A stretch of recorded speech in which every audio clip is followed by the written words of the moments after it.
ဒီနေ့ပြောမယ့်အကြောင်းအရာကဒိုပါမင်းဆိုတဲ့အကြောင်းကိုကျွန်တော်ဒီနေ့ထည့်ပြောမယ်လူတွေနဲ့ပတ်သက်လာရင်ဒိုပါမင်းကအဓိကအရေးကြီးတဲ့ခန်းတစ်ခုမှာအဓိကစိတ်ပိုင်းတစ်ခုအနေနဲ့ပါဝင်တယ်ဒီနေ့ပြောမယ့်အကြောင်းကတော့ကျမ်းမာရေးနဲ့ပတ်သက်ပြီးတော့မနေ့ပြောရင်ကျွန်တော်အုံနောက်တွေကိုပို့ပြီးစိတ်ဝင်စားတယ်လူတွေအကြောင်းလူတွေအတွေ့အထဲမှာလူတွေအုံနောက်ထဲမှာစဉ်းစားတယ်သူတို့ရဲ့အတွေ့တွေလူတွေရဲ့မျက်နှာတွေသူတို့ရဲ့အပြုအမူတွေအကျင့်စရိုက်တွေစိတ်ဝင်စားတယ်ဆိုတော့ဒီနေ့စဉ်းစားမိတာကဒိုပါမင်းအကြောင်းကိုစဉ်းစားမိတယ်ဒိုပါမင်းကတော့ကျွန်တော်အုံနောက်နေရနေထွက်ခဲ့တဲ့ signal တွေကတစ်ခုပေါ့နော်ဒါပေမဲ့သူကအရေးကြီးတဲ့ကျွန်တော်တို့ဒီနေ့စဉ်ပြုမှုလှုပ်ရှားနေတဲ့အရာတွေအများစုကိုလှုပ်ဆောင်မှုအတွက်ဒီဒိုပါမင်းကကျွန်တော်တို့စွမ်းအားပေးတယ်ပေါ့နော်အဲ့တော့ဒိုပါမင်းလို့ပြောလိုက်ရင်ဘယ်လိုလဲသိရတယ်ဆိုတော့ကျွန်တော်အန်တီဒိုပါမင်းကိုသိရတယ်ဆိုတော့အန်တီဒိုပါမင်းဆိုတာကneuroscience နဲ့ပတ်သက်ပြီးတော့ဒေါက်တာဘွဲ့ရတယ်ဒီတရားပေါ့နော်YouTube မှာလည်းသူ့ podcast တွေကိုတစ်ခါတလေပေါ့သူ podcast တွေက2နာရီကျော်1နာရီခွဲ2နာရီတစ်ခါလေ3နာရီလောက်ကြာတယ်အနည်းနဲ့နားမထိုင်မယ်အဓိကအချက်လေးတွေကိုအဓိကနားထောင်ပြတယ်အဲ့တော့ဒိုပါမင်းနဲ့ပတ်သက်လို့အဓိကပြောချင်တာကျွန်တော်တို့ဒိုပါမင်းနဲ့ပတ်သက်လို့လူတိုင်းစိတ်ဝင်စားဖို့ကောင်းတဲ့အချက်တစ်ခုကျွန်တော်ပြောမယ်ဒီဗီဒီယိုမှာကျွန်တော်အဓိကထားပြောမှာပေါ့နော်သူရဲ့အားသာချက်ဘယ်လိုလုပ်ရင်ကောင်းလဲဆိုတာပေါ့နော်အားလုံးမင်္ဂလာပါကျွန်တော်ရဲ့ YouTube channel မိုင်ကန်ဆိုတဲ့ channel ကနေပြန်လည်ကြိုဆိုပါမယ်ဒီနေ့ပြောမယ့်အကြောင်းအရာကဒိုပါမင်းမှာကောင်းစရာတော့မစဉ်းစားရသေးဘူးဒီဗီဒီယိုရပြီးမှပဲဒိုပါမင်းနဲ့ပတ်သက်လို့ကောင်းစရာလေးကစဉ်းစားမှာပေါ့နော်အဲ့တော့ဒိုပါမင်းလို့ပြောလိုက်ရင်အဓိကပထမဆုံးစဉ်းစားရမယ့်အချက်ကစိတ်သားရအောင်ပေါ့နော်ကိုယ်တောင်းတာဖြစ်ကိုလှုပ်ချင်တဲ့လုပ်တွေလုပ်ရတဲ့အခါဥပမာပိုက်စားတယ်အဲ့တော့ပိုက်စားတဲ့အတွက်မုတ်စားမယ်ဆိုတာသိတယ်အဲ့တော့မုတ်စားရဆိုတာနောက်ဆုံးရတဲ့ reward လို့ခေါ်တယ်မုတ်စားဖို့အတွက်ဥပမာဒီကိတ္တတာထဲမှာပန်းတီရှိတယ်ပေါ့ကိုကသတိရသွားပိုက်စားခါအဲ့ပန်းတီကိုသတိရသွားပန်းတီစားခြင်းအုံတော့ကဒိုပါမင်းထွက်တယ်ပန်းတီစားရမယ်အဲ့တော့ပန်းတီစားဖို့အတွက်လိုအပ်တဲ့အလုပ်တစ်ခုပေါ့ဥပမာဟိုကထိုင်းနေတယ်ဒီကိတ္တတာဟိုကအခန်းထဲမှာအဲ့ခန်းထဲမှာဒါမှမဟုတ်sorry ထမင်းစားကနေပါအောင်နော်ဆိုတော့ထမင်းစားကနေမှာရှိရခဲ့တဲ့တာတော့ဒီကပန်းသီးကိုတွားယူဖို့အတွက်အုံနောက်ကဒိုပါမင်းထွက်ပြီးတယ်အဲ့တော့ကြားရကနေတော့ကိုအခန်းနေပြီးတော့ထမင်းစားကနေတွားတဲ့ effort ကိုဒိုပါမင်းကတတ်ပါတွေးရမရှိပဲပျော်ကြီးလုပ်တယ်အဲ့တော့နောက်ဆုံးဒီကတည်းကပန်းသီးကိုထုတ်ပြီးတော့ဝါရပါတယ်အဓိကထားအပြောချင်တာ reward ပေါ့နော် reward ဆိုတော့ဒါအဓိကအကြမ်းမြင်ပေါ့နော်ရှားရရရှိတယ်ဥပမာဂိမ်းဆော့တာ social media အခုနောက်ပိုင်းဟိုဒိုပါမင်းကိုတပြေးခက်စားလာတဲ့အခါမှာလူတွေရဲ့ဒီ social media ပေါ်မှာအချိန်ကုန်လာရင်နောက်တော့ပြကွန်ပျူတာ game လို့ခေါ်တယ်။ yes ကွန်ပျူတာ game ပေါ့နော် online game တွေဆော့တဲ့အခါမှာဒိုပါမင်းကတနေ့ကုန်ထုတ်ပေးနိုင်တယ်။ပြောချင်တဲ့အဓိပ္ပာယ်ကတနေ့လုံးဆော့နိုင်တယ်ပေါ့နော်။ဘာလို့လဲဆိုတော့ဒီတနေ့ထိုင်းနေခုနကလိုအားစိုက်ကဒါပေမဲ့တရပဲဘာအပူပဲမှမရှိပဲနဲ့ ACD လေးထုတ်အားထုတ်ပြီးတော့ဒီနေ့လုံးဆော့ရနိုင်တယ်။ဒါပေမဲ့ပြဿနာရှိတာကဒိုပါမင်းကဘယ်လိုနေရာတော့ pornography တွေရှိမယ်ကွန်ပျူတာဂိမ်းတွေရှိမယ် social network တွေရှိမယ်နောက် brain view အထားပါဒါတွေအကုန်လုံးကဒိုပါမင်း level ကိုမြင့်စေတယ်ဒါပေမဲ့တနည်းအားဖြင့်ဒိုပါမင်းကိုကောင်းတဲ့ဘက်မှာသုံးရဆိုလို့မသုံးတတ်ရင်လည်းအတော်လေးကိုကိုယ့်အတွက်ဆိုးကျိုးတွေရှိတယ်ပေါ့နော်အဆုံးဆုံးကတော့ကိုယ်သက်သေးတယ်ဒီဒိုပါမင်းကြာသွားတယ်ဆိုတော့အန်ယူဒိုပါမင်း podcast ကိုလည်းမပြောတဲ့အားလေးတော့တတိရတယ်ဘာလဲဆိုတော့လူတွေကပို့တော့အဓိကထား pornography ကိုအဓိကတော့ပြောရနော်ဒီလူတွေတနေ့ pornography ကြည့်တယ်ပေါ့ pornography ကြည့်တယ်အဲ့တော့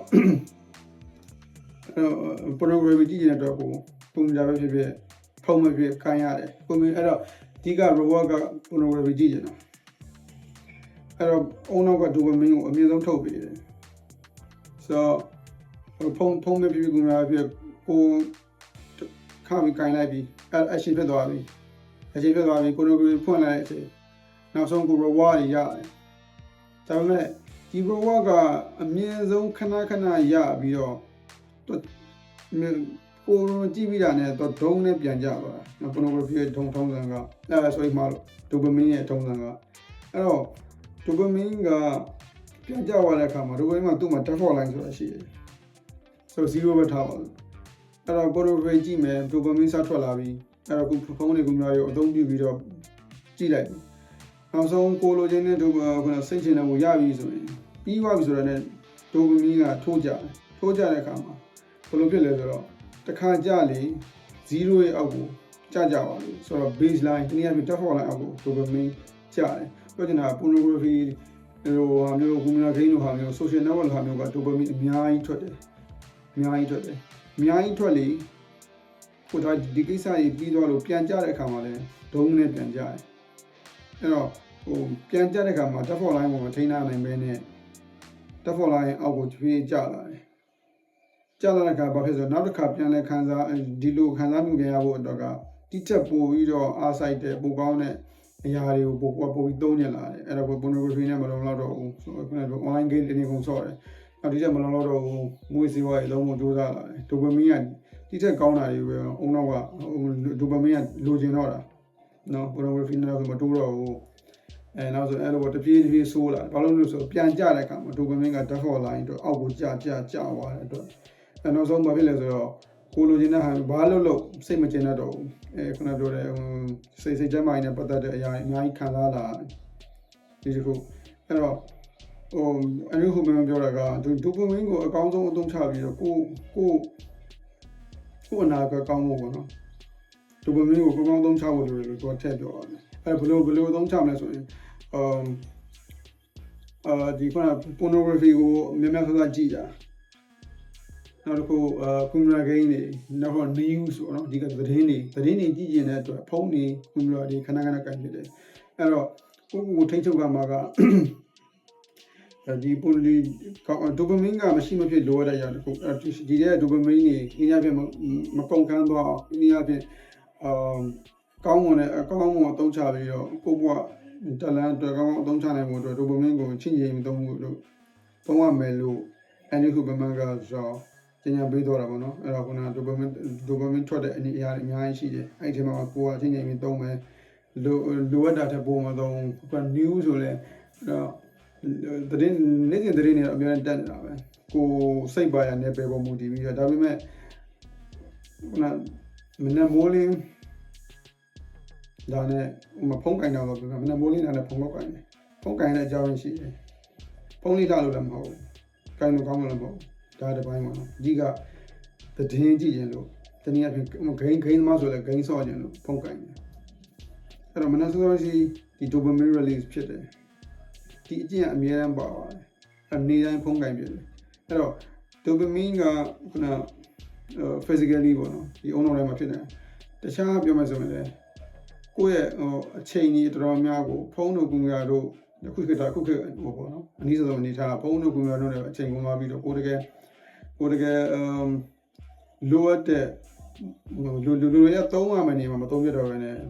ဒီຢာတွေမှာအချိန်ကုန်တဲ့အတွက်ကိုယ့်ရဲ့ရှေ့အချိန်တွေကုန်တယ်လို့ပဲရှေ့အနာကလည်းထိခိုက်မှုတွေဖြစ်တယ်နောက်တနည်းဒီ communication pornography ကြောင့်လည်းဒီအုံနောက်ပိုင်းဆိုင်ရာပေါ့နော်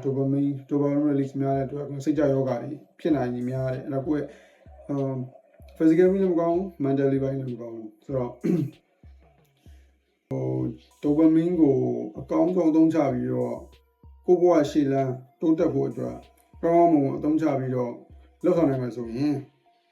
အကုန်လုံးပေါ့နော်ကျမ်းမာရေးနဲ့ပတ်သက်လို့ဖြစ်ဖြစ်အောင်မြင်မှုတွေတော့ဖြစ်ဖြစ်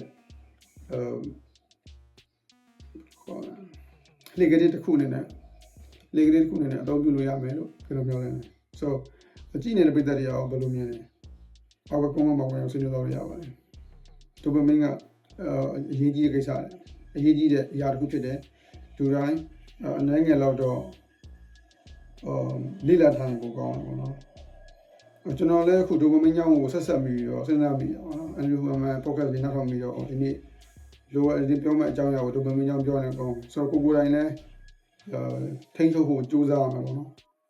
dopamine ကို so ဒီကြည့်ရှုနေတဲ့အတွက်ကျေးဇူးတင်ပါတယ်နောက်ဗီဒီယိုမှာပြန်လည်ဆုံတွေ့ပါမယ် cheers